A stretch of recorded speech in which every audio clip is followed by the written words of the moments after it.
Hello everybody, welcome and thank you for tuning in. We are coming to you live from Miami, Florida at Stylez Studio, and we're excited. This is our session for Milady Live featuring Lala, which is going to be all about hair prep, hairstyling, and updos.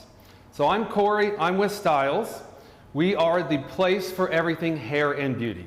So if you want to be professional in the industry, you want to level up your skills, and you want to level up your confidence and be successful, Stylez is the place for you. So as you can see, we are a production team, and that's what we're doing here today. And Stylez is the place that we house all of this content for you. And so we are fortunate to work with amazing and awesome educators, influencers, and Instagram stars, as you've seen in the past and you'll see today here with Lala. So one cool thing about the industry is there's more content everywhere all the time, and you need to soak it all up, search it all out, and try every day to learn and inspire yourself. And Stylez is a place we kind of curate all these different pieces, put it into one place. So whether you're into skincare, barbering, updos, hair cutting, color, whatever it is, Stylez has something for you. But today is not about Stylez, it's about you guys, and we're really excited to be doing hairstyling, updos, and hair prep with one of our favorite people in the industry. There are few people in hair who command as much attention, respect, and space all by themselves, and that's what Lala does. At the major hair shows and events, she is a one-person show. She's a one-person brand. She is incredible, and her whole life is about teaching and educating people to help you all be as successful as she is. So I know she'll share more about her story with you today, but relax. I know this is going to be about an hour, hour and a half. On the chat, make sure to send in your questions, and we'll be sharing those with Lala throughout the event, and then also later towards the end. Now, when you get to the end of this, make sure that you complete the process to get your certificate of completion. And if you guys have any questions how to do that, you can email Milady at helpme@milady.com. and get any questions answered, because that's the way that you can be acknowledged, be recognized, share that through your social, and as you build your career, you know, get credit for the time and energy you invest in yourself for learning and growing. So, without further ado, I'd like to bring on Miss Lala Chahaya at LalasUpdos on Facebook and Instagram. We're so lucky to have worked with Lala lots in the past. Everyone. And she is the queen of styling, updos, and bridal hair, yes? We're going to talk about that. She's going to talk about that. But thank you for being here. I know she'll introduce her model. And everybody just chime in on the chats. We'll all be monitoring it. And, you know, we'll try and field, Lala will try and field your questions throughout the next hour. Sounds like a plan. Have fun? Yes. Hello, everyone, and welcome to Stylez Studio. Thank you, Stylez, and thank you, Milady, for having me. Thank you for you guys for tuning in and spending an hour and a half with us. I'm a little bit nervous because I've been taking a break for a year and a half. So if I switch to Romanian, my native language, or if you see my armpits like getting sweaty and all that, it's because of the nerves that I'm going through. I'm going to try to make it fun. I want to welcome my beautiful ginger model, Sabina, here. You probably guys are familiar with her face. She's one of my new models that you see on my page all the time. What we're going to go over today, a lot of the people direct messaging me, emailing me, or people that I meet at the hair shows or classes, the main questions all the time about my craft is, how do you keep your style so clean? How are you able to make it look so easy? How are you able to maneuver the hair so easily and have those clean results? I want to talk a little bit about the secret behind my clean upstyling with you guys. And as many of you might think that it's the product, it's actually not. It's a new tool that I came up with. It's not something that I'm going to talk about because I'm trying to sell my tool. It's literally in order for you guys to understand the secret behind the cleanness of my styles and the long-lasting results and the happy clients that I have when I work behind the chair. Is literally the tool that I came up with. So I really have to go a little bit over the tool that I came up with for you guys to understand the secret behind the cleanness of my looks. Again, without trying to sell this tool to you, in order for you to understand, you need to realize and kind of get the knowledge about this tool and what it's doing to the hair and how it's helping me to achieve those clean looks. When I started my career in the bridal industry 7 years ago, I started to do bridal hair back in 2014, but literally switched to the bridal industry just in 2015. So I can say that I'm pretty new to the bridal industry. I've been in the bridal industry only for 6 years. My career in the bridal industry, it's been 6 years. Before that, I did cuts and color full time. I did not know anything about upstyling. And I made it to the bridal industry by mistake 6 years ago.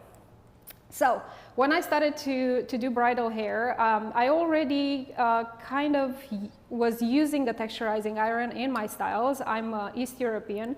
In Europe, we have the tendency to use texturizing irons a lot for a long time ago, before it was even popular here, just because we discovered that we can manage the hair easier and we make our clients happier by having long-lasting results on our styles. So I tried to apply what I already knew from Europe when I made it here and when I switched to the bridal industry, but none of the texturizing irons that I used in the past would give me the results that I wanted. They would help me manage the hair properly, and I had control over the hair and I had clean results, but I was having a very heavy texture that my clients were unpleased with.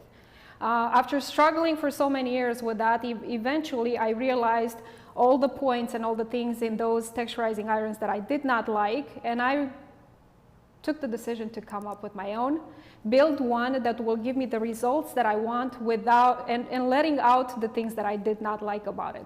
So that's when I put together this tool. This tool was my dream for 6 years since I started to work on the bridal industry. And 3 years ago, I started to work on this. Now, you probably, the ones who are familiar with this tool and you see me using it on my page a lot, you probably already know that it's not called a crimper. Most of the people, when they see a texturizing iron, that's how we call it. We call it a crimper. Well, when I created this tool, I did not create a crimper. I wanted a preparation tool that will give me the results that I wanted, give me that subtle texture that is going to help me manage the hair, but in the same time make my clients happy because the texture is not visible. We're not talking about the crimpers that they used back in the 90s where we had that zigzag in the hair, where it was truly visible and we were doing it for tons of volume, right? And designing into the hair. No, this tool is actually giving you the volume, but a volume that is manageable, and it's giving you a texture that allows you to have control over the hair, but in the same time it doesn't show.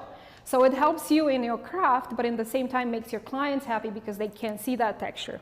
Now, what is different on this tool versus of the other texturizing irons that you guys see on the market? Again, I do not call it a crimper, I call it a preparation tool. Nobody actually thought about creating a tool that will prep hair, and that's what I wanted to come up on the market. I wanted to create something that it's easy to use and it's available to you, and there is nothing like it on the market. Now, I'm going to talk really quick about this because I want to get to styling.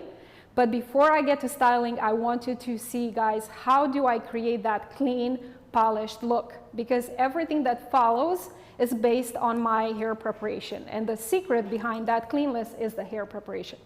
So again, when I came up with this, the first thing that I knew that I have to do is create a texture that is not visible. So most of the crimpers, when you look at these plates, they have very edgy ridges. What I did with the ridges on mine, I kind of made them less deep, and I rounded the edges. So now I don't have very pointy ridges. These are round, which makes the texture very subtle. Another thing that I did with this, I am naturally very hard-handed. So I have the tendency to put a lot of pressure when I use hot tools. So what I did to prevent that from happening, and thinking that there are other stylists like me out there who have a hard hand when they prep hair, I made the plates floatable. So what happens, even if my body or my hand naturally wants to put a lot of pressure on it, the plates, when I put the pressure, they kind of sink in. So they prevent me from actually creating a lot of heavy texture on the hair by sinking, even if I put a lot of pressure on it. Another thing that I did when I came up with this, most of the crimpers and texturizing irons that I used before, they had a very long body. And I always had to use two hands when I was texturizing hair. When I use two hands, I put even more pressure, giving me even a harder texture. So what I did, I made the body of this texturizing iron shorter to be able to control the pressure with one hand, which is going to be naturally more subtle and lighter than if I use two hands. So short body, so you can be able to control the pressure with one hand without the need using of the second one. So that already took care of a lot of things that I did not like on the other ones. It was black when I started, and I switched it to my favorite color, which is turquoise. And pretty much I changed things on this one for over 2.5 years, almost 3 years. And last year in November, I've decided that it's good enough and it's good to be launched and share it with the world. Never in a million years I thought that I'm going to have such a positive and amazing response to this. People fell in love with it. And guys, for those of you who are not familiar with my work, you can go to my pages. I'm on Facebook or Instagram as LalasUpdos. And do not take my word for it. I would let my work kind of talk for me, and you will see what I talk about when I say the cleanless and the polished results in my styles. It's literally the way I prep hair. Now, I want to show you guys very quick. I already prepped my model's hair because I did not want you to sit there for 30 minutes seeing me prepping hair and getting bored and eventually leaving the live. So I already done that, but I'm gonna go over the motion of how I prep the hair for you guys to have an idea on how I do that, because there is a trick on that as well. As much as you don't want to see that, that texture, you might see it a little bit and your clients are not going to be happy with that. So I came up with a way, with the technique of texturizing the hair, where the top part of the hair, it's texturized in a different position, and it helps you get a more subtle texture, which covers everything that it's underneath. So usually when I start to prep the hair, I have a preference for clean hair. So I never ever put anything in the hair before I start prepping the hair. The hair needs to be completely clean. I start to the nape of the head over here, and I take my sections, give me 1 second. I'm taking my sections very thin. There is a reason I'm taking my sections really thin. As I mentioned in the beginning, what I'm looking for, it's very subtle texture. So I already know if I want that subtle texture, I cannot hold my hot tool on the hair. The longer I hold my hot tool on the hair, the more stronger the texture is going to be. So in order to do kind of like a quick tap motion, my sections need to be thin to be able to be penetrated by the heat in such a short period of time. Let me actually put this on really quick for you guys to see what I'm talking about. So once again, my sections are see-through because I'm not sitting on them. And if they're too thick, then I will have to sit with my hot tool on the hair. And I create very heavy, strong, visible texture. So see-through sections, so I can be able to do the tap motion. Again, if your sections are too thick, being so thick, the tool is not going to be able to penetrate the hair with the heat and create the texture. So it's very, very important for your sections to be see-through, so they can be penetrated in such a quick motion by the heat. Now, I usually put my hot tool at 390. I know that's a big no-no for a lot of stylists. I personally do not use hot tools higher than 375. This time I put it to 390, even if I work with fine hair, because I am not holding the hot tool on the hair. So even if I have a high temperature, I don't actually get the chance to burn the hair because the tool actually sits on this section for a second. It's like literally the time of that tap, and that's 1 second. In 1 second, the hair doesn't have time to be burned by 390 degrees, but I need that high temperature so I can do that quick motion. I hope that makes sense. Of course, before you use any hot tools, you should use a thermal protector before you start, and so on. Now, when I take my sections, I start at the roots, and as you see, I do not sit on the section at all. Literally, my motion is tap. If you hear a noise, you're not doing it right. You did not supposed to hear a noise. You're supposed to literally put the pressure on the hair without hearing a tap, tap, tap, okay? As you notice, I started at the roots, I went down, and I'm staying away with my texturizing iron 2 inches away from the ends. Why? If we're texturizing the ends most likely are going to look like they are burned or fried, they're going to look unhealthy, and they're not going to look throughout the style. So I always texturize the hair, I stay 2 inches away from the ends. Taking thin sections all the way to the crown area. Once I got to the crown area, I'm doing the sides in the same position where the hair is naturally falling. And once I get to the crown area, we're talking about, I call this the mohawk section. So you're going to take the hair literally from the highest arch of her eyebrows, and you're going to section that out.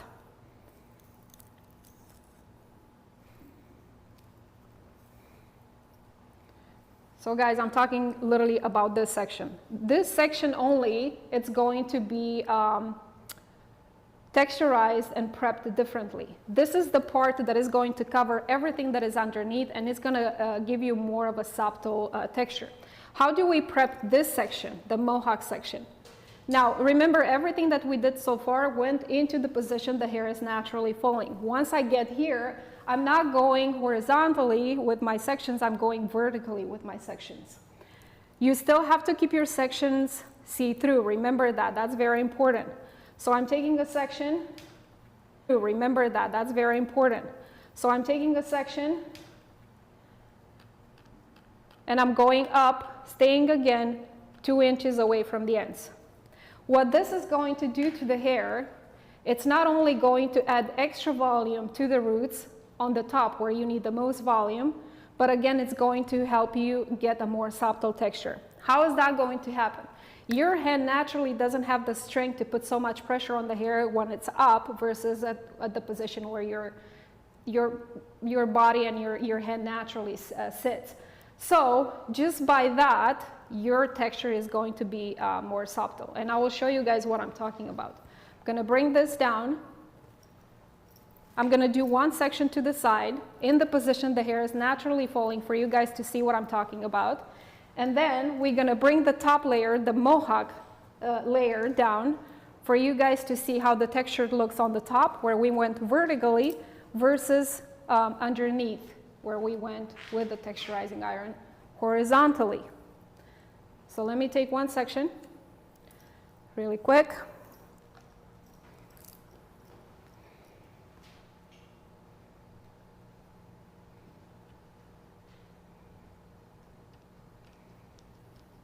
Can we get a close-up of this by any chance?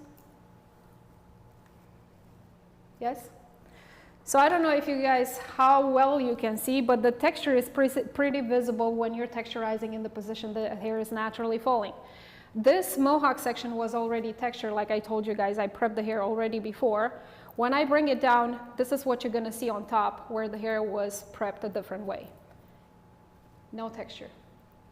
The texture is there, but it's more subtle. Once I am done with that, I'm gonna go and touch the ends with a curling iron or a flat iron based on your preference. I prefer the flat irons. If you guys feel more comfortable with a curling iron, you can go and match that texture on the length, on the ends, with what you created up here with, again, a texture of flat iron or a curling iron. The way I do it, remember I said you stay 2 inches away from the ends. Well, you're not going to touch just those 2 inches because the transition from the texture to what you're creating on the ends, it's going to be too abrupt, too sudden. So I usually like to go with my flat iron a little bit higher than those 2 inches that I left out and kind of make that transition from the texture to the ends a little bit softer and smoother, okay? Once I am done with that, it's very important for you to brush the hair really well. What the brushing is going to do, it's going to kind of expand that texture and give you even more volume. Lala, one of the questions that came in is, are you supposed to curl the hair before texturizing it? No, absolutely not. The only reason you're touching the hair with the hot tool is to get that texture in the hair. So it makes no sense for you to put curls in it and then go with the texturizing iron. That's old school. That's what we used to do. That's what we learned in school. That's how we achieve texture. We've been taught that we always have to curl the hair to achieve that volume and texture. The problem is that a lot of my styles, if you guys, I'm all about working smart, not hard. If you guys look at my page, if you literally scroll down my page, you're probably going to find, I would say, 5 styles on my page, on my whole page, where I actually use a curling iron. I never use hot tools on my styles. I'm all about working smart and not hard. And if I can fake curls, if I can achieve a style that looks like I actually curl the hair for 45 minutes and I can do it in 10 minutes, I will do it with that technique versus of texturizing the hair with a curling iron. So I'm not using any hot tools on any of my styles. The only time I'm using a hot tool is when I'm actually prepping the hair with this texturizing iron. So definitely not. The texturizing iron is going to give you the texture. You do not need to use a curling iron before or after, unless you're touching the ends. Or unless you're doing a curly style. If you're doing a curly style from the roots to the ends, then the texturizing iron is not necessarily you're just going for the curls, period. The only time I'm using the texturizing iron when I do curly styles is when I have people with fine hair. Then I'm going to use it just at the ends to give it some lift from the scalp and a little bit of extra volume and a stronger base for my curls. But I'm only touching the base, the roots, when I do curly updos with the curling iron. So I hope that answered your question.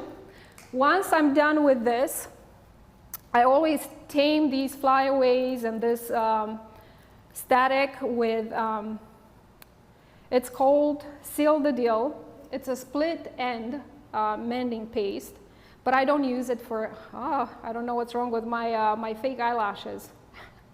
I got them done yesterday and they're like in the way. Anyways, what is this doing? Most of the stylists are using it for split ends. I actually use it all throughout the hair just to give it more shine and get rid of the frizz. So I actually use it as an anti-frizz product, not for split ends.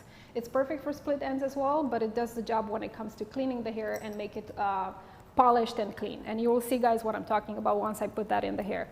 I don't know if you guys can see all that, but the hair, probably you notice, already looks very clean, polished, and shiny from the hair preparation with the texturizing iron with no product in the hair. So let's do a little bit of that.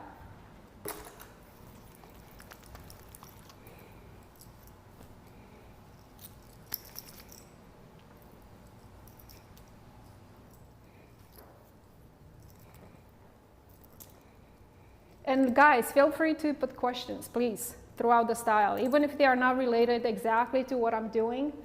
I've learned how to multitask, so I can talk and style and answer questions in the same time. For most of your clients or models, what do you ask them to do for prep in regards to washing or cleaning their hair first? I have a preference for clean hair, so that means my clients, my models cannot come with any product in their hair. And usually I ask them to do that 24 hours prior the event. So let's say we're meeting this morning at 10 o'clock, I ask them to wash their hair at 10 o'clock the morning, the day before. And once again, the hair needs to be free of any product. I have a preference for clean hair. I never put any product into the hair other than what you guys saw right now. 10 o'clock, I ask them to wash their hair. Now, can you guys see what we got? And this, guys, is the secret behind my clean looks. I already start with hair that is super clean and polished. So it's very easy for me to maintain that cleanness and definition throughout my styling because of the way I prep the hair. Not to mention that all this texture that I put in the hair, it's way stronger than the texture created with a curling iron. So what happens when we do curls most of the times, especially if you live in a state where it's a lot of humidity, what happens once they heat the sun or they start to sweat, usually that texture goes away. The texture of a crimper, a texturizing iron, is so strong that it actually doesn't go away even if they sweat, even if they have contact with the heat. it's not going to disappear or go away until they actually wash their hair. So that's the beauty of prepping the hair with the texturizing iron versus of a curling iron. It's something that is going to sit and stay set until they actually wash their hair. So with that being said, you guys know the secret behind my polished looks now. You know my hair preparation, you know what kind of tool and what kind of product I'm using to achieve that cleanless and polish looks. And I'm gonna get into styling. The style that I chose today. So Lala, before you do that, can that product only go in dry hair? No, you can actually put it on damp hair as well. Okay. Can we take your bracelet off? My bracelet, yes. Or the watch. Yeah, one of them was making noise. Okay. So now that you guys found out my secret about my hair preparation and how I keep my styles clean, how I achieve that cleanliness, I'm gonna go into styling. The style that I chose today, it's a transitional style. A lot of brides love transitional styles because they like to look a certain way when they go and have the, you know, how do you call that place where you get married? The reception. And once they made it to the party, they want the hair up, they want to be able to dance, you know, and have the flexibility to not deal with all that sweat and tangled hair and all that. So I chose a style that it can be transitioned from something more casual to something up later. The brides love that. And it's a style that anyone can recreate. That's the beauty of my craft. And I want to believe that the secret behind my craft and behind my brand was the fact that I came up with techniques that anyone can recreate. Anyone can do hair, even if they are not bridal stylists, even if they do not have the experience for it, or even if they don't even have the drive for it. You're gonna be able to recreate the style. So first thing first, anytime I do a style, the first thing that I do is teasing the crown. Most of your clients love to have a little bit of volume in there. In most of my styles, when I actually do hair, I don't really tease the hair because the product, the hair preparation that I did already gave me so much volume that usually when I do my styles, all I do is secure this with a rubber band and then create some texture. And as you notice, I already have that volume in there. So the hair preparation does the job so well that most of the times I don't even have to go and tease the hair. It just stays together, allows me to create volume without even teasing. But we want this client to be happy, so we're gonna do a little bit of teasing. And the reason I wanna go over teasing is because I wanna show you guys the way I tease. A lot of people who come and take my classes, they have a very hard time to know exactly where to start with their teasing. And their teasing, let's say, not a lot of people know how to properly tease the hair. I came up with my own technique on how to tease the hair because I was very unpleased with my results. So eventually, I had to find a way where I'm teasing and I actually have volume when I'm left. I don't have to clean everything and be left with nothing, because most of the times we're over teasing, and in order to clean that, we end up cleaning all the teasing out. And when we're done, there's no bump, no volume in there. So I want to go very quick over that because that's the most important part of your styling, of your updo. On top of the hair preparation, this is what you see the first time, right? And this is what your clients see. And they want that to be puffy, they want that to be voluminous, they like it to be clean and polished. So let's go really quick over teasing. So if you have any doubts, where exactly should I start with my teasing? Because I see a lot of people tagging me in their pictures, and it looks beautiful, the craft is beautiful. But you can see a lot of things like this. You put your client from the profile, and their teasing looks kind of angled, and then the roundness of that bump kind of starts in the back. And then you're trying to keep pushing this to make it look more round. And then they end up looking like Snooki from New Jersey, right?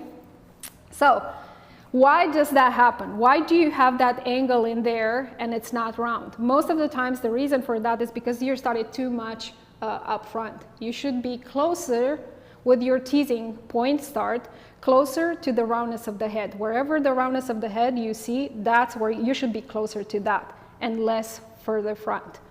So if you have any doubts exactly where that is, you're gonna take the sides behind the ear. You're gonna section the hair behind the ear. Can you guys see? Where is it? Okay, I'm gonna take my brush and do this, and this will tell me exactly where to start with my teasing. So that's your guiding point.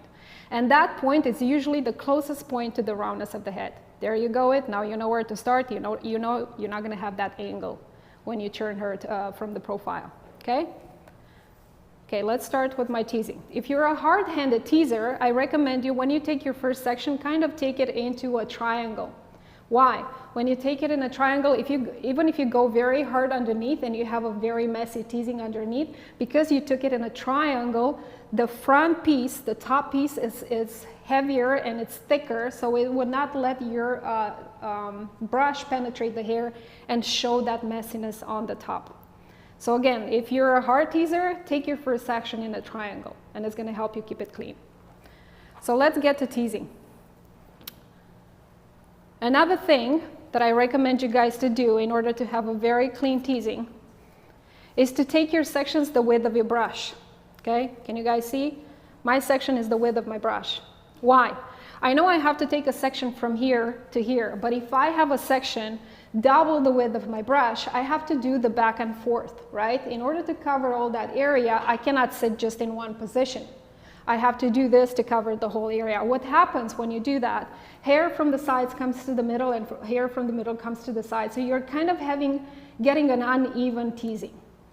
By sitting in one place, you're kind of building in the teasing and you make it even and balanced. So that's why your section should be the width of your brush. You're gonna say, okay, Lala, but what am I doing with the rest of the hair? Okay, we're gonna get to there. Now, how many times you teased the heck out of it, then you started to clean, you brought it down, and there is no volume in there. And you're like, what the heck? I teased it out of it and nothing is there, okay? Now, the height of your bump is equal with how high you're going with your teasing. I'm gonna make it visual for you. If you're only teasing 2 fingers, this is what you're gonna get. Anywhere from 4 to 5 fingers up, this is what you're gonna get. So the higher you're teasing, the higher the volume is going to be. When we're teasing, we wanna get as much fluff as possible on the other side. I do not wanna build in my teasing and have that volume inside my section. I want it underneath my section because this is what is going to keep it up. Okay, so I'm kind of like cat scratching when I'm doing my teasing. And that way I create all that fullness in here, but I keep the top clean. Anytime you're teasing the hair, you have to set in place what you're doing with hairspray. For all of my styles, I'm using just one hairspray from A to Z. I do not like to switch in between my tools or my products. I found one of the best hairspray that does the job. It's acting like a stronghold hairspray, but it actually feels like a medium flexible hairspray in the hair. Can you hold this for me? Now, remember I said that your sections should be the width of your brush. Okay, what are we doing with the hair that is left? Now, instead of taking one section all the way down and leaving that hair out, I'm gonna take all that white section from this corner to that corner, but I'm gonna break that into 2 sections. So I can have my sections the width of my brush, to continue to have my sections the width of my brush. Can you hold that? So I'm taking another one.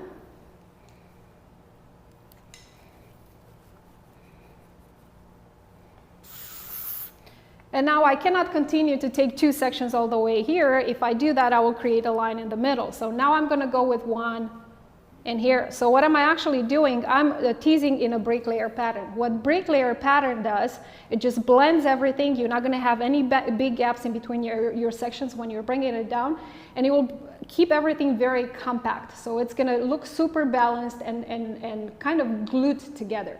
When you're bringing it down, you're not gonna have a hard time to control it, or you're not gonna have loose hair to the sides or big gaps in between your sections trying to make them look like there is one piece.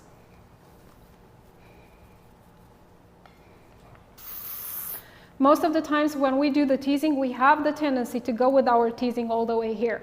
Now, one thing you have to remember, especially on states where the humidity is very high, the more hair you have in anything, the faster it's going to go down. The less hair and weight you have in this bun, the more it's going to stay up in the long run. So anytime I'm teasing, I actually never go lower than this. So most of the times when I'm teasing the crown, I don't have more than 4 to 5 max sections teased. I'm talking about the layers, not the actual pieces of the hair. And once again, guys, please feel free to put questions while I'm working. A lot of the things that I'm going to do next, it's going to be repetitive steps. So that's the time for you guys to put your questions, get more knowledge. Hopefully I know the answer. I look like I know it all, but I don't. No, it's great. So we have a couple. So you're going to do that in kind of like a bricklayer pattern. Yes. Okay, so a couple questions that we've had come in. For people whose hair is oilier than most, should they wash it normally less than 24 hours ahead of time? Yes, people who tell me, they get back to me and they tell me, I can't do that, Lala, my hair gets very oily, then I tell them to wash it the night before instead of the morning before. So it's gonna be 12 hours, not 24 hours. And if they still have the hair oily, dry shampoo is our best friend, you know. Yeah, dry shampoo. And I gather your main point is hair that is too clean is just difficult to work with. It's slippery, yeah? Yes, that's why we're using the texturizing iron. That's what the texturizing iron does. It gets rid of that silkiness, but in the same time still leaves the hair looking shiny and clean. So a lot of people have curls or heavy frizz. So do you treat their hair differently? If they want to keep their natural curls, what I usually do, I choose a curling iron the size of their natural curl, and I emphasize the curls, and then I use a product that is going to clean the curls and get rid of the frizz. If they want an actual style, but they do not want to keep their natural curls, then I'm going to literally have them either blow dry their hair at home by themselves, or have my assistant blow dry the hair with a round brush and then texturizing it with a texture iron. Now, I'm going to bring this down. You probably guys noticed that I only teased probably four or five layers. And look guys, what we got there, not necessarily because I did the brick layering, but because the hair was prepped with the texturizing iron. This is the volume that you get. Can you guys see? And that was done with only 5 layers. And I did not go crazy with the teasing. It looked like I went crazy because I created a lot of texture when I pulled the hair and kind of scratched it. But I did not build in the teasing. It's not a heavy teasing as it looks. So once you bring this down, regardless if you're doing an updo or a downdo, I recommend you guys to always hold this section that was teased in your hand. Why? When you drop this and you go cleaning, you have the tendency, your hand has naturally the tendency to put a lot of tension and pressure on it. So when you do that, you're going to take away a lot of height, a lot of volume.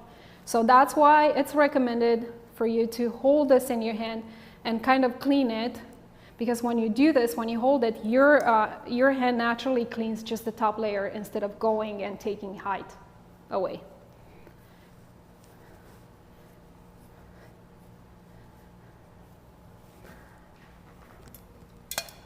Do we have any more questions? Ooh. Can you guys see how I'm used to put this in between my legs?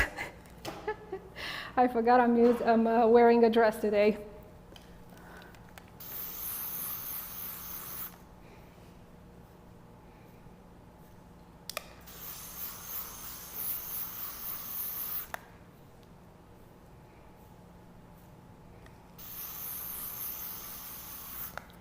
Now, most of the times when we do this, we have the tendency to leave the sides out. Your client might tell you, I don't want any volume in here. I want these more soft, following the shape of the hair. I'm sorry, the shape of the face. Even if they tell you that, you should still go and tease the sides. Why is that? We're not teasing for volume, we're teasing for control. The more you're teasing the hair, the more you're going against the cuticles. The more you go against the cuticles, the more product gets into the hair. The more products gets into the hair, the cleaner the results are going to be, and the more control you have over the hair. So when we're going now and teasing these sides, we're not doing it for volume. I'm actually going to brush everything off.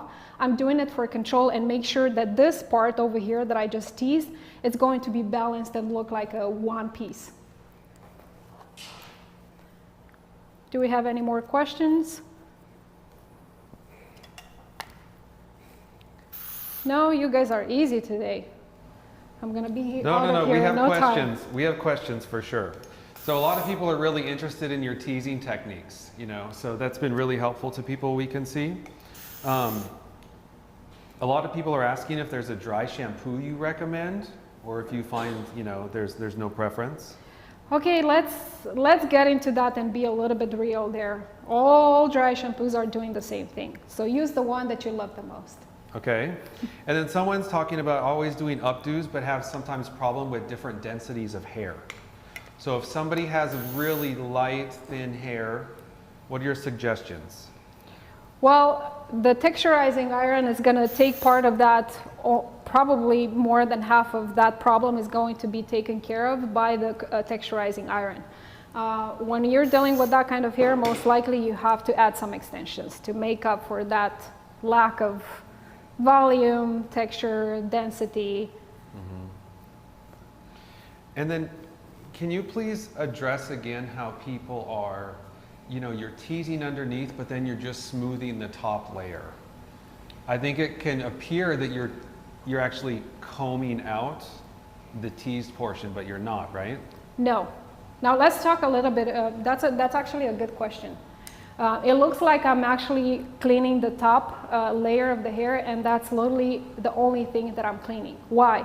I have a flat brush. Can you guys do a close-up on this? So let's talk a little bit about the difference between a flat brush and a layered brush. Can you guys see the layer on these ones?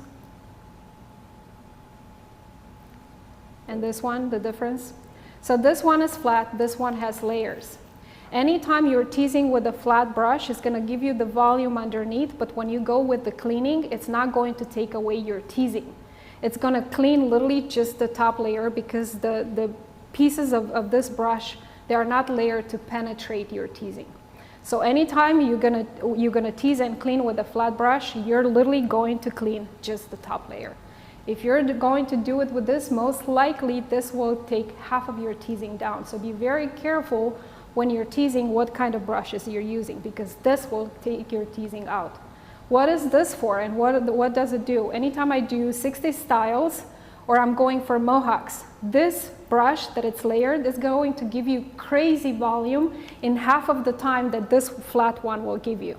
So if I want crazy volume, I'm gonna work with this one and just clean the top layer with this one. But I'm only using this when I'm trying to achieve crazy volume. I do not recommend you to use a layered brush when you do teasing. It's gonna take your teasing out. I hope it made sense.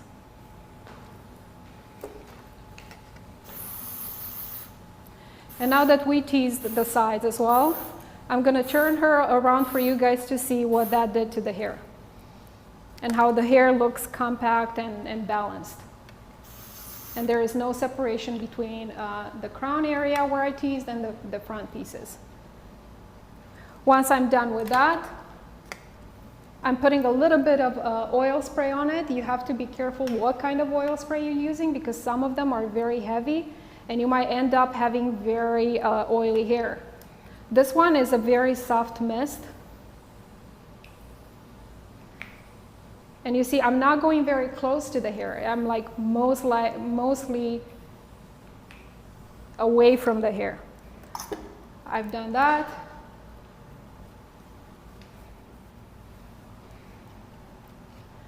And there you go, guys. This is what I start my styles with.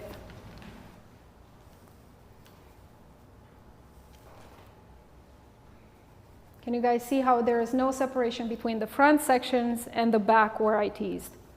It literally stays all together. So again, I did not do this for volume, I did it for control. Okay, and now that we're done with this, guys, we're gonna get into styling. I'm gonna need this to my right hand, right side, and probably I'm gonna move it around as I go. How do you guys feel so far? Are we good? Any other questions before I get into the style, the actual style?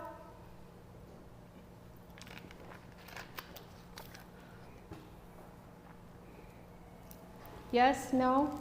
Yeah, there's a couple here. So Okay. First, if somebody is going to wear a style that's down instead of up, do you prepare it differently? No. The hair preparation is the same for any style you do, except the curly ones. Now, let's talk a little bit about how we're framing the face. Most of the times they want some pieces of hair to frame the face. We're not going to pull everything to the back, right? They want some hair around the face to cover whatever they want to cover, or literally just to emphasize their face features. Most of the times when we frame the face, we have the tendency, to just leave some pieces out like that, right? And then we have a really hard time to make those pieces look like they are part of the style, right? So in order to prevent that harsh line of demarcation between your front pieces and whatever you're building to the back, I recommend you to take your sections in a zigzag. Can you guys see how this is actually now coming from the style, and it looks like it's actually part of the style. It's not just one section hanging in there and looking separated from your style. So anytime I leave hair around the face, I do it in a zigzag motion. And those pieces look like they are coming from inside of my style. I'm going to do the same thing on the other side. And the same, guys, whenever you're incorporating a braid into a style. It's very important when you do your... we have some very noisy neighbors. Okay, now that I kind of left out the pieces to frame the hair, while you're styling the hair, you need to make sure that you're leaving those pieces out that will hang in there as you go. You do not want to try to pull those pieces when you're done and messing with everything that you created. Okay, so let's get to work. For those of you who are familiar with my work, you probably noticed that in most of my tutorials on my Instagram, I never secure my bumps with bobby pins. I have a preference to secure those with elastics. That comes from my experience behind the chair and having a very demanding clientele, and having to change things at the end when they were not happy with a specific thing. So I've learned how to work smart, not hard, and be able to change little things here and there when I'm done with the style if my client is not unhappy, if my client is not happy. So that's where that securing with a rubber band versus of a bobby pin comes from. Why? Whenever I used to secure with the bobby pins, most likely you're going to have at least 4 in there, and they are always crisscrossed because they are more secure. Now, if I have this client telling me later that she wishes this bump was higher or lower, it's very hard for me, especially if I build something on top of it and then I have 4 bobby pins crisscrossed, to be able to take those bobby pins out and try to lift this. If I have a rubber band in there, it's going to be very easy to actually get my comb or my brush into that bump and do this. And look, guys, I want to point out the beauty of being able to do this without being afraid that you're going to mess what you did. That's what the break layering in the teasing does. It keeps everything compact. So when you're playing with that bump and you keep putting your brush in there and trying to lift, it's not going to separate and come apart because you did the break layering. That's why the break layering is such an amazing technique when it comes to teasing. It's just going to help you throughout the style all the time. Okay, said that. I'm going to put a little bit more hairspray to make it even cleaner. And I hope you guys can see through the camera how clean and polished the hair looks already. I'm going to take an elastic and secure this. When you secure the bump, you need to make sure when you're putting that elastic, you're not putting it down here and then you're trying to push it up where it's supposed to sit. You want to secure it exactly in the position that the hair is going to sit, without having to push it up and create messiness. So that means I'm going to be right here.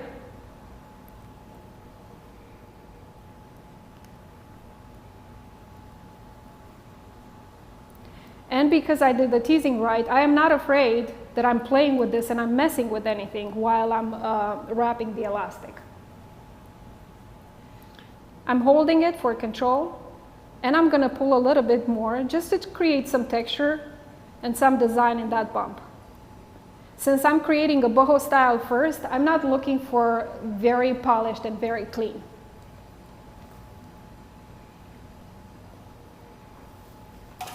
Lala, if you were doing a braid, would you do the zigzag on the side as well? Absolutely. If you need to incorporate a braid into your style, when you're grabbing that section to prepare it for the braiding, you're going to do zigzag in the front if you're leaving any pieces in the front, and you're going to do the zigzag in here. So when you're taking that section, everything is going to be intertwined. So you're not going to have a harsh line of demarcation here, and you're not going to have a harsh line of demarcation in the front either. Okay? Can you guys see the volume that we have here? Okay, once we're done with this, I'm going to take most of the techniques on my page, guys, are twists and pulls. If you look at my page, you're going to see a lot of my styles are twists and pulls. Anytime I do elastic styles, every step of the way, every time I grab a section, I use oil on it. I am not afraid that my curls are going to go down because there is no curling involved. I am not afraid that the style is not going to stay because I put oil on it, because everything is supported by elastic. So I can go and freely put oil in there, but again, you have to make sure that you have a mist oil, not something that is very heavy. And I'm always putting the oil in the hair. When I brush the oil versus of the first layers, when I started to apply that oil, you probably noticed, guys, that I use the brush. Once I get into grabbing my sections and applying oil, I'm not using the brush because this will absorb the oil. I'm going and switching to a comb to make sure that that oil stays on my section and it will look polished and clean. So I'm doing that, prepping this one, and I'm going to go on the other side and do the same thing.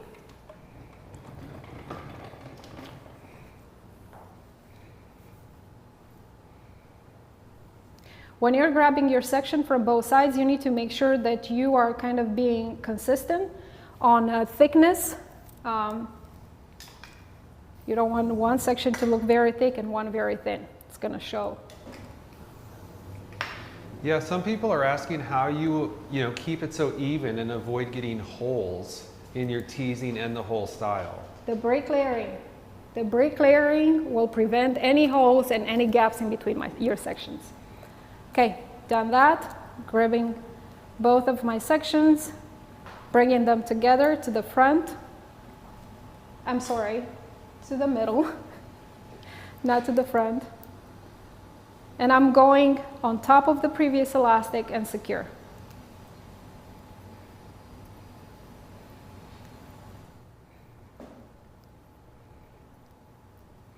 I'm going to flip this section over.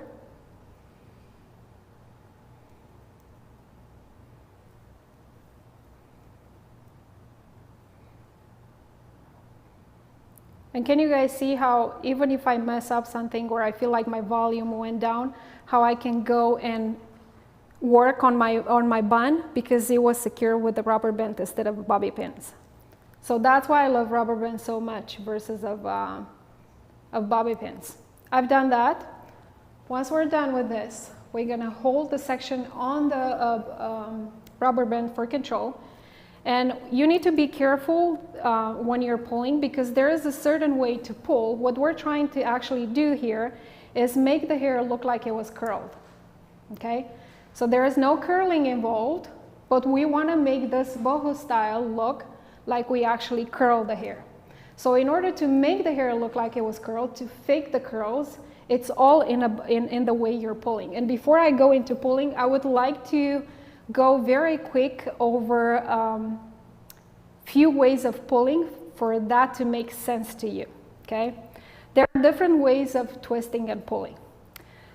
The first one I want to go over, and the ones that you're going to see on my page all the time, I kind of came up with names for them.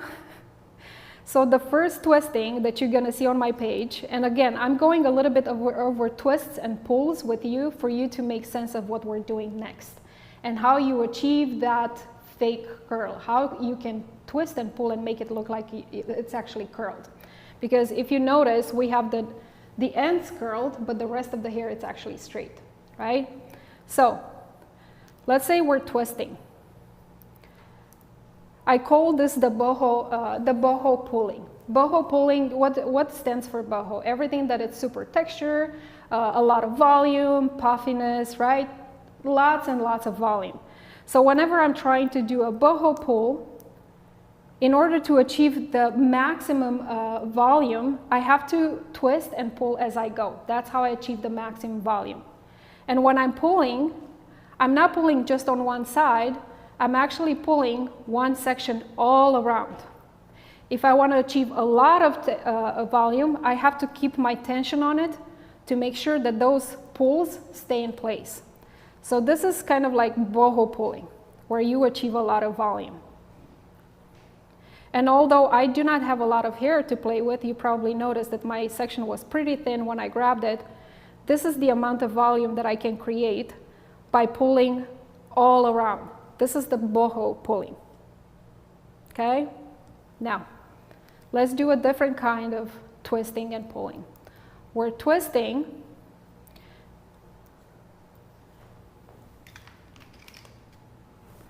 Let's say you're trying to create something more polished and defined, okay? I call this the 3D pulling. So whenever we say 3D, that means something is going to stand up, right? Stand out. So I'm doing my twists, and in order to make it look 3D, I have to think about the negative space. In order to make something look 3D, you need a negative space in between the edges and anything that stands out, right? So when I'm pulling from one side of the twist, and I'm pulling from the other one as well. And one side, and then the opposite side. So what I'm actually doing, by creating that space, that negative space in between my pulls, I create kind of more like a 3D shape.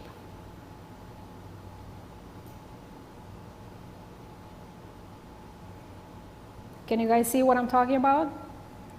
So this is the 3D twist and pull. And then we have the flat twisting and pulling. And let me show you what I'm talking about. Flat twisting and pulling. It's literally pulling just from one side. This is the flat pulling and twisting. And you see, it kind of looks like half of a braid, right? The plates of half of a braid. Now, what we're gonna do in this one to make it look boho, what do you think we're gonna use here? We're doing a boho style. Which kind of twist we're going to use, twist and pull we're gonna use on this one? Let's see if you guys guess. Any students in the class, do you know what we're gonna use? What are we gonna use? What kind of twisting? The first one. We're gonna use the boho pull and twist. Okay, so I'm gonna take my section again. Oh, before I go to the next one, let me finish with this one. So I'm holding for control, and I'm pulling. See, I'm not leaving a lot of space in between my sections.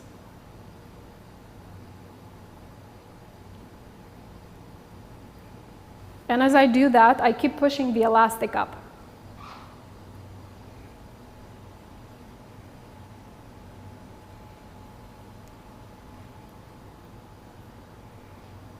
Can you guys see what we created here? But on the sides, as you can notice, I left a little bit of a negative space in there, just to make the hair more flowy around the face and make these look a little bit more soft and more defined. Okay? So from now on, we're literally just repeating the same steps over and over again. There is one trick to it, but that I'm gonna go over in my next two sections, but other than that, we're literally repeating the same steps over and over again until we're running out of hair. And then I will show you guys how to turn this into an updo. So this is the time for you guys to put all the questions possible, because what is next is just repetitive steps. So please feel free to put questions. Okay, first I have to ask, because it's come in 30 times. Okay. We should probably do a rundown of all the products, but the one we haven't talked about is your teasing brush. My teasing brush. You can find flat teasing brushes on Amazon or any Sally beauty supply store. Did that answer the question? Yeah, people are wondering if the one with layers has if it's a special brand or it matters, or if it's easily available. It doesn't matter what brand it is, as long as it's flat or layered. Okay. It's gonna do the same thing. And then some people say they have problem with elastics breaking. Do you have any tricks? Is it maybe they get too hot or? I use a brand from Sally Beauty Supply, but unfortunately for the past 3 months I was not able to find those elastics at Sally Beauty Supply. Those are the ones that I used all the time, and they don't break. I got to the point where I order new ones from Amazon, which are not the best. So what I usually used to do when I did not have good rubber bands, I would always double them. And that way I always had the peace of mind, if one is breaking, I have an extra one that is holding there. So when I actually work on real clients and I have brides or bridesmaids that come into my chair and I do these styles, I always use 2 elastics instead of 1. Now, for my next section, remember what we're trying to create here is a boho style that looked like it was curled, like we did a curly downdo. Because of that, I cannot afford to have any lines in that style. I need to make it look cohesive, I need to make it look balanced. So I cannot go with my next sections all the way down in the middle, because I will create a line in the middle and it would look literally like a messy pulled braid, not like a boho style. So for my next section, I'm not going in the middle, I'm going lightly over the middle. So not to the side, slightly or lightly? Slightly over the middle. Can you guys see? So what that is going to do, it's going to cover the previous elastic, and in the same time it would help me prevent that line to form in the middle and make it look like a braid. So I'm going a little bit over the middle.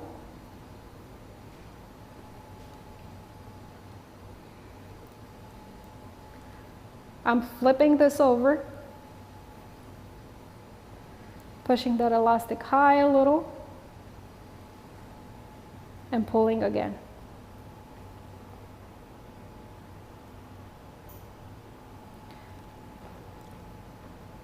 Can I interrupt with a couple questions? Yes, please do. Okay. So when you're doing the bubble pull, is it better to use thicker or thin sections? When I do what? The bubble pull? Yes. Is it That better depends of the style and literally what you're trying to create. It's literally what depends on what you're trying to create. There is not a rule on that. Is there a way to do the pull without hurting the client with your rubber trick? You know, how do you avoid from pulling their hair? I've never had any complaints about pulling their hair, to be honest with you. So I'm not sure exactly why they're suffering. If people have naturally tight coiled hair, would you tease it? Yes. When you have that kind of hair, that's when you need to tease the most, because that kind of hair is very hard to control. So in order for me to achieve something here or be able to control it, I need that teasing at the roots.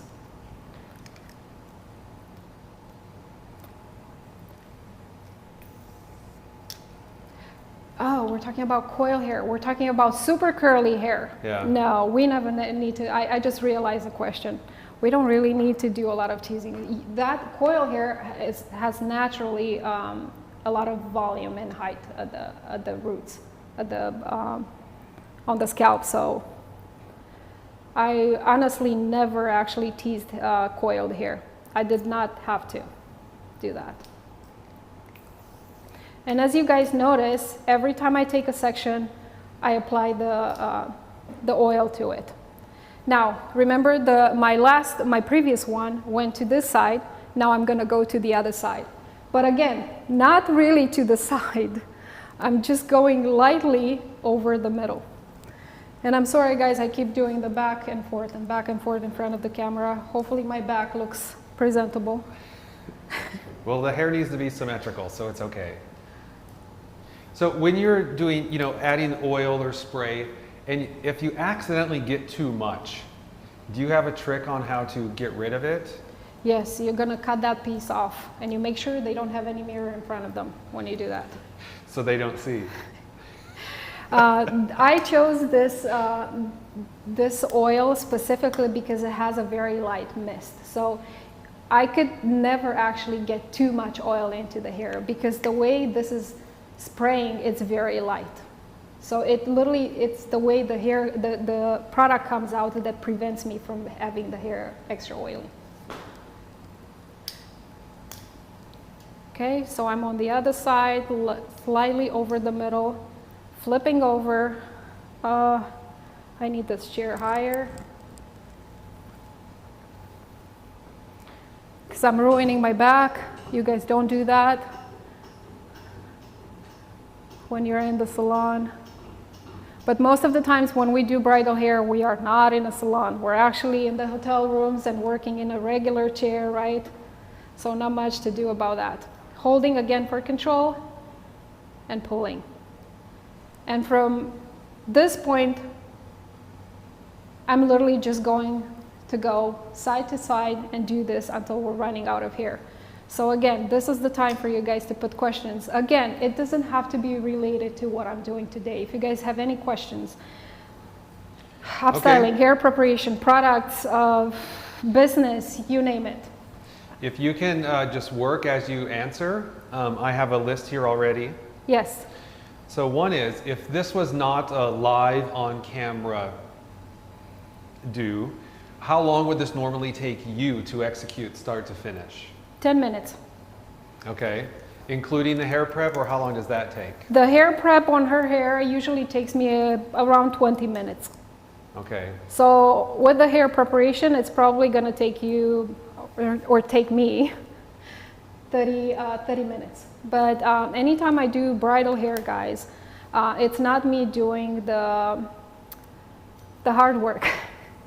When it comes to hair preparation, I always have a team of assistants with me that do the hair preparation. So when I'm actually touching my clients, the only thing that I do is just do the actual technique or build the actual style. And they're the ones prepping the hair, and they're the ones polishing and cleaning the hair and applying the hair jewelries. So I'm literally on my clients anywhere from 10-15 minutes to 30 minutes the most.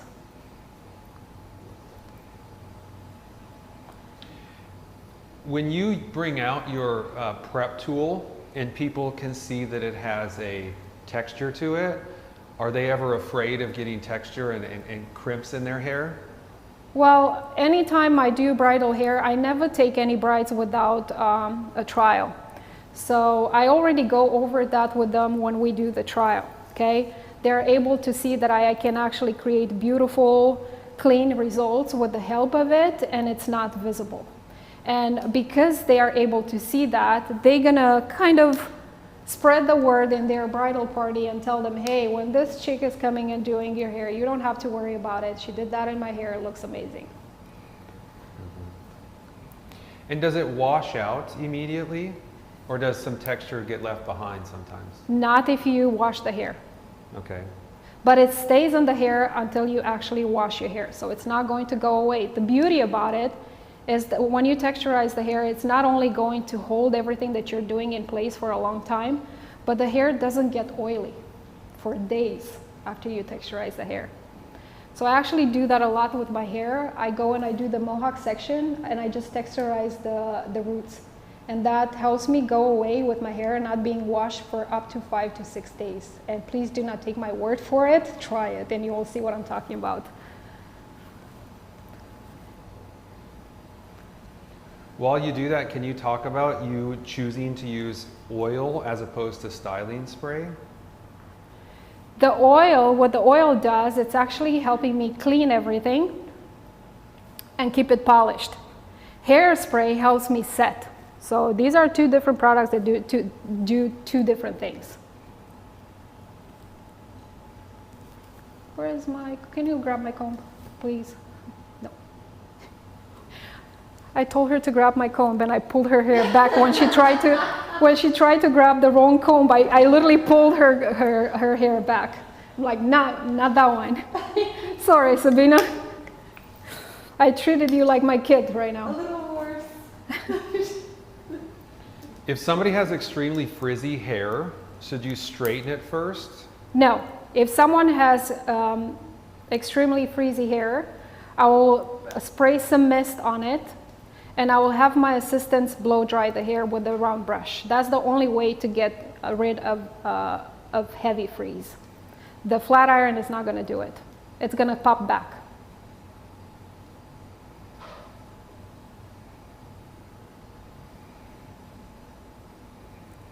How are you guys enjoying this so far? How does it look? Easy? Does it look like we actually did curls? Do you think you could do this, even if you're not a bridal stylist? I'll try it myself when this is over, the test. But everybody's giving you many compliments, Lala, and thanking you. They're saying great tips. They're learning a lot, so keep going. So should I do this more often, guys? I know I am never doing lives, and I never show my face, and you guys don't get to see a lot of me. So if you would like to see more of me, leave some comments in there. Tell me what you would like to see next.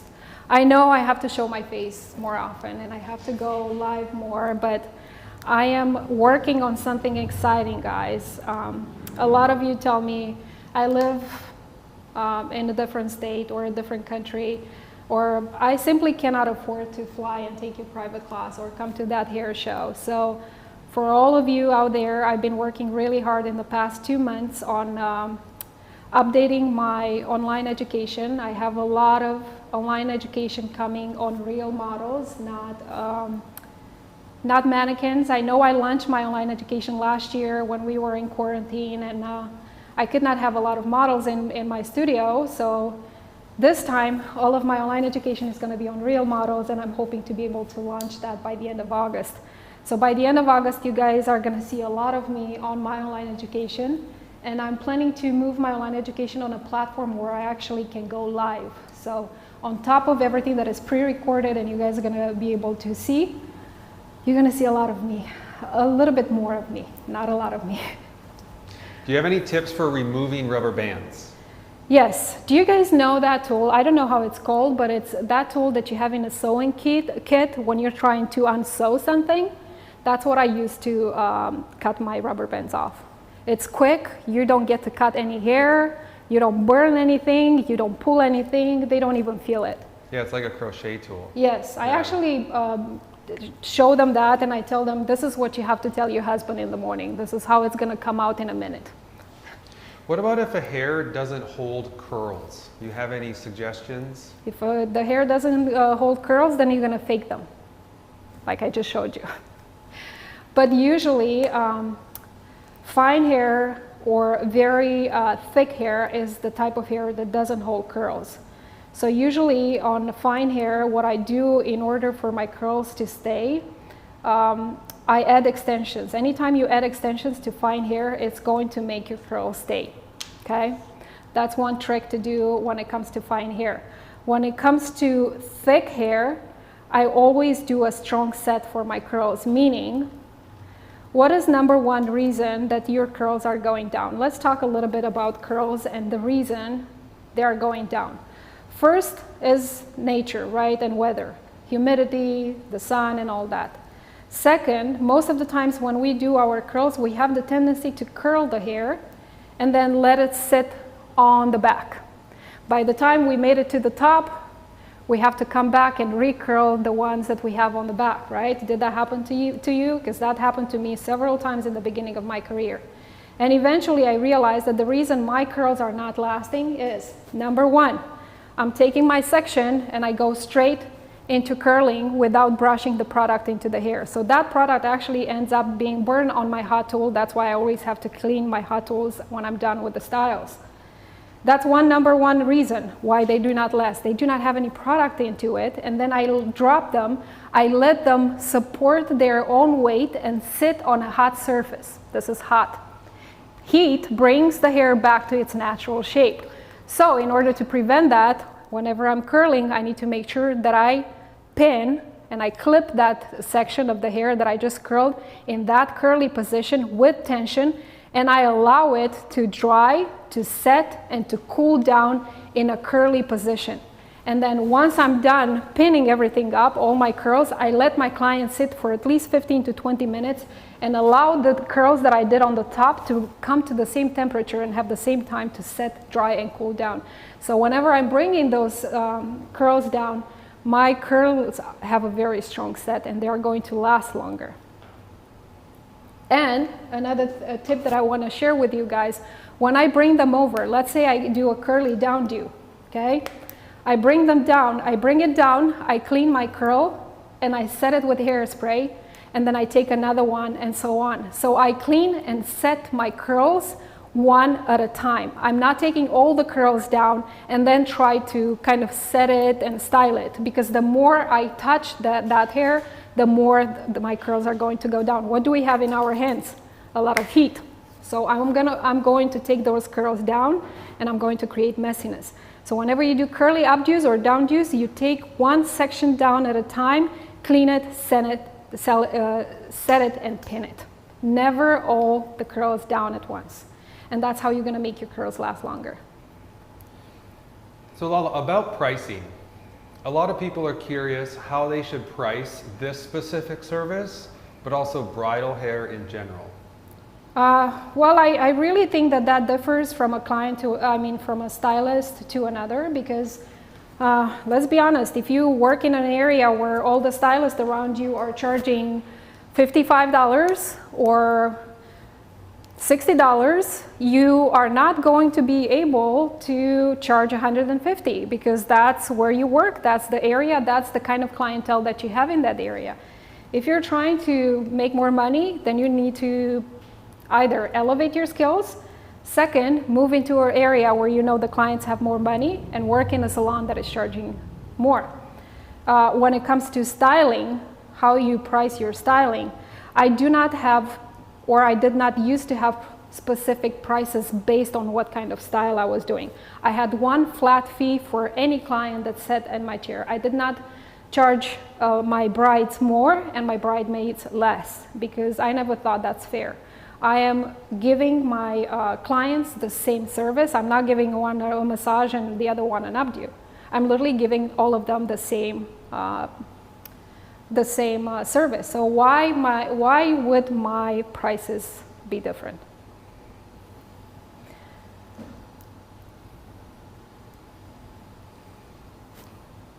And we are running out of hair. Now, most of the times when I do these kind of styles, guys, I always put either clip-in extensions or halos. Boho styles are known for what? A lot of volume and length. So in order to create a lot of volume and keep that length, you're gonna need the extra hair. Now, my model here has amazing hair. It's a little bit processed because of the color, so it just gives me that volume already. But if you want this to be double or triple the amount of the hair that you see right now, or the volume, you definitely want to add extensions. Anytime you see a style, a boho style that has a lot of volume and length, most likely you have at least 1 or 2 packages of extensions in there. So if you want more fullness, extensions are your best friends. And you can totally go after and pull more from the sides if you feel like, oh, this is too narrow, or it doesn't have enough volume. Everything is supported by elastic, so you don't have to be afraid to pull. Once we're done with that, I'm gonna go and curl these sections to the side, and I will show you how to incorporate these into the style without letting them just hang in there. So let's get to that. Do you have more questions? We do, yes. Can you talk more about how you converse and do a consultation? Consultation. You know, before, because you said you do a trial and a test with each bride. So how do you go through that process? Okay, so it's been almost 3 years since I'm now working behind the chair, but I do have 3 years of experience behind the chair before I actually became an educator full time. And I can tell you guys that on my first year when I started to work, I have to wait for this a little bit to get hotter. When I started to do bridal hair, I was charging my worth, which was around $65, and I had no idea what I was doing, like literally no idea what I was doing. As I started to practice a little bit more and get better at my craft, I aimed higher to 95 and around 100. Most of the stylists in my area were charging anywhere from $125 to $150. I used to live in California, so that's where I actually did bridal hair. Now, I've been through a lot and I've learned a lot from my bridal parties, and I wanted to get to the point where I'm not working 3 jobs to make a living. I wanted to work weekends only. So I realized that in order to do that, I need to charge more. The only way to charge more is by bringing something different to the table, guys. You will never be able to charge $300 if your client can get that same style from someone else with $100. I cannot stress enough about this. The only way you're gonna be able to have higher prices than everyone around you is being in a good area, in a good salon, have your skills 10 levels better than everyone around you, and bring something different to the table. Bringing something different to the table means what? I am not going to get very good at just this, and this is what you're gonna see on everything that I create, almost the same pattern in everything that I create. People who came to my chair, they knew that they can get this, but they can get very polished, very neat, intricate updos as well.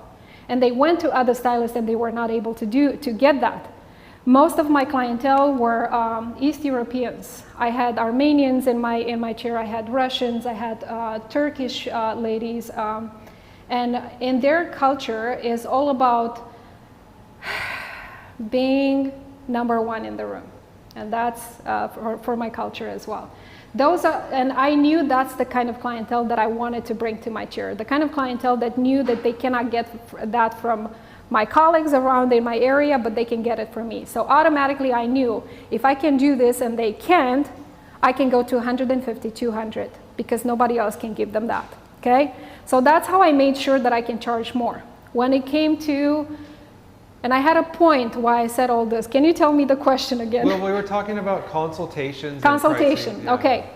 So once my name started to get known and people were coming to my chair, most of my clientele after only 6 months in were referrals. So the people coming to my chair, they already knew about me. They saw my work at that wedding. And okay, let me get a little bit to this before I go further with my, can you guys see how I curl these? Now, you can either let them sit in there like that, or you can make them part of the style. So what I'm gonna do, I'm gonna take these sections, apply a little bit of oil on it,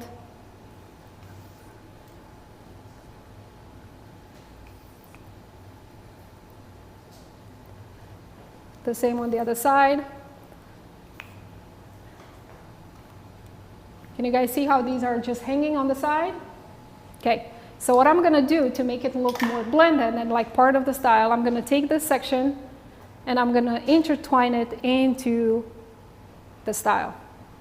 And you can do the same with any pieces that you leave around the face. If let's say they say, I want some pieces of hair to frame my face, but you have very, very long hair.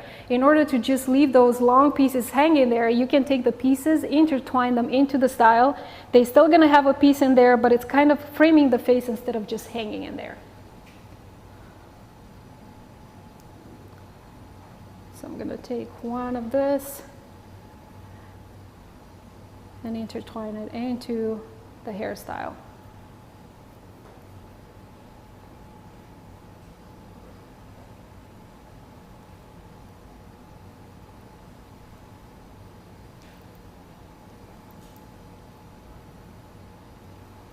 And the same on the other side.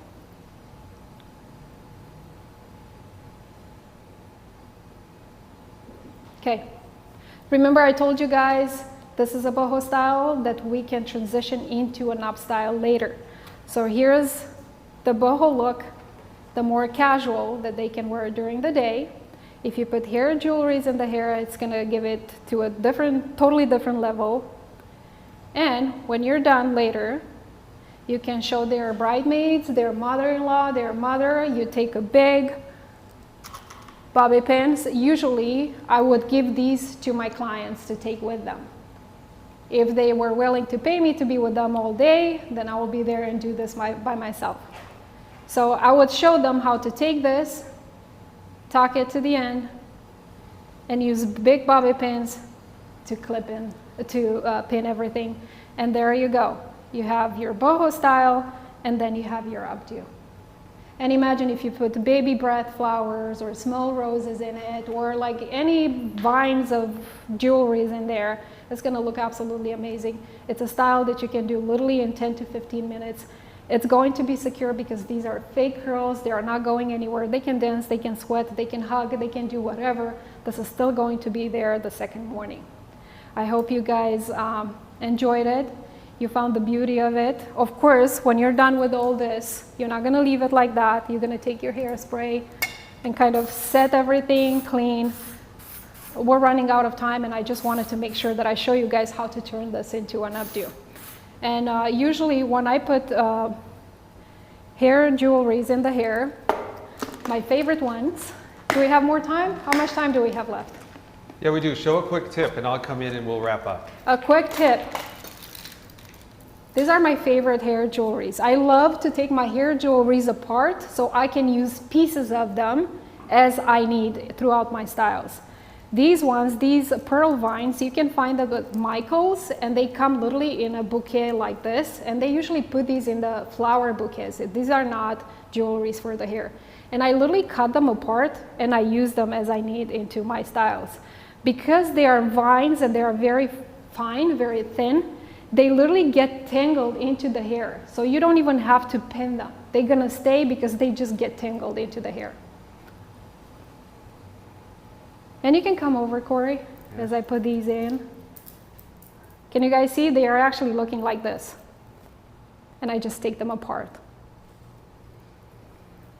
But no, yeah, I know everybody wants to see the finished look. And so you go ahead and finish. Everybody, please know, Lala has so much content you can find on her Instagram page. So find her at LalasUpdos. Her tool is at Lala's Tools. And that's a super important piece. She calls that her secret weapon for doing all looks. And on her Instagram, you'll also find her website where she has online education. You can buy her tool that way. And then we're so fortunate, we have a lot of good updo and styling work with Lala also in her channel and Stylez app. So follow up with all of that. But Lala's so great. She gives so much content on her page, probably as much as anybody, if not the most. Even today, guys, you did not learn just a 10 minutes technique. We learned about hair preparation, what products to use, when to use it, what kind of brushes to use, how to properly tease the hair, how to frame the face. We learned so many things in this 1 hour, like I said, not just the 10 minutes technique. And a lot of my online education is actually going to cover those small details that you don't get to see in those 30 seconds reels on my page. And you're trying to recreate and nothing comes exactly the same. It's because of those small details that I shared with you guys today. I hope you enjoyed it. I hope you had fun. I hope it was not boring. If you guys have any other questions, you can always direct message me on Instagram. If you email, most likely you're not gonna get an answer. But if you direct message me on Instagram, I always get back to my followers. I want to thank you guys for tuning in. I hope we made it entertaining for you. We made it fun. And I hope you guys got to learn new things today. I want to thank you again for tuning in. Thank you, Stylez fam, for having me. And thank you, Milady, for having me as well. If someone would have told me back in 2009 when I graduated cosmetology in the United States, barely knowing any English, that I will get to teach for Milady the cosmetology education for everyone in the United States, I would have said that that's a dream. And that will never happen. And that dream came true today. So thank you for having me. It's an honor. Yeah, Lala's story is very powerful. She is an inspiration for us, and she will be for you guys too as you learn more and more about her. But everybody who's in school now or a professional in the industry, everyone has their own story, their own challenge, their own passion, their own goals. And if you see what Lala's done, it's really incredible and inspiring. So always search her out. Make sure you find her at LalasUpdos on Instagram, and you can find everything of hers there. But I think everybody wants you to showcase the hair a little bit here. so they can see the finished thing before we wrap up. And also, everybody, watch till the end, and you can continue this and get your certificate of completion, as I said at the beginning, so that's important. And then always go to helpme@milady.com or email them if you have any questions.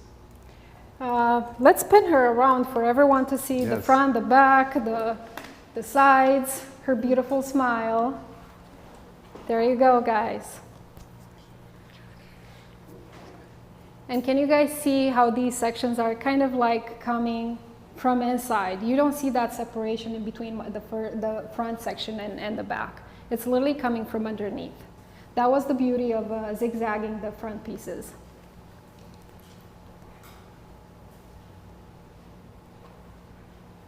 And once again, you can always tuck those ends in and turn it into an updo. Let me turn her around one more time. It's beautiful. Lala, great jobs. Okay, so everybody, get your certificate of completion. Find Lala at LalasUpdos. You can buy her tool on her site, LalasUpdos.com. And thank you for tuning in. And thank you, guys. Yeah, we are excited to see you guys next time. And hopefully we'll have Lala back as well. Let us know if you want us to have a next time. Yeah, thanks everybody. Thank you.